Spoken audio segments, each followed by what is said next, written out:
Often when we have a list in Excel, we want to filter out and print just certain records. So I want to use the filter command. The filter command is available on the Home tab in the ribbon to the far right, and it's under the Sort and Filter button.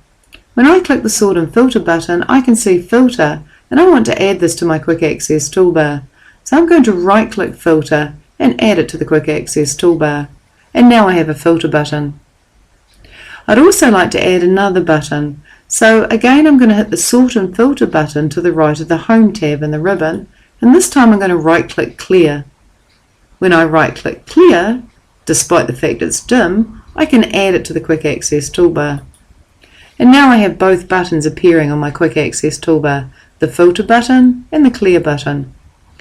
To filter out a certain supplier, I'm going to hit the Filter button on my toolbar, and each column heading then acquires a down triangle. If I hit the button again, the down triangle disappears, and if I hit it again, it reappears.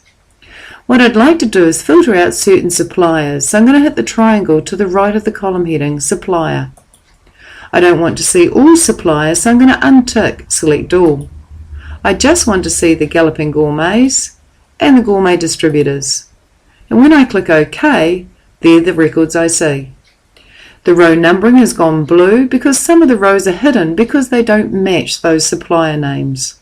The bottom left of my screen is saying 20 out of 77 records were found.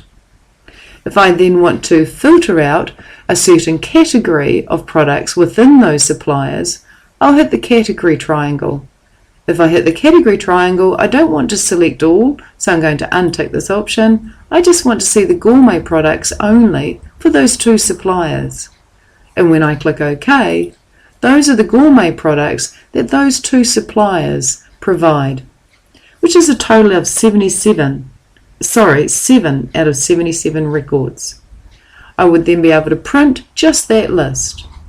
To clear the filter, I'm going to hit the Clear button on my Quick Access toolbar.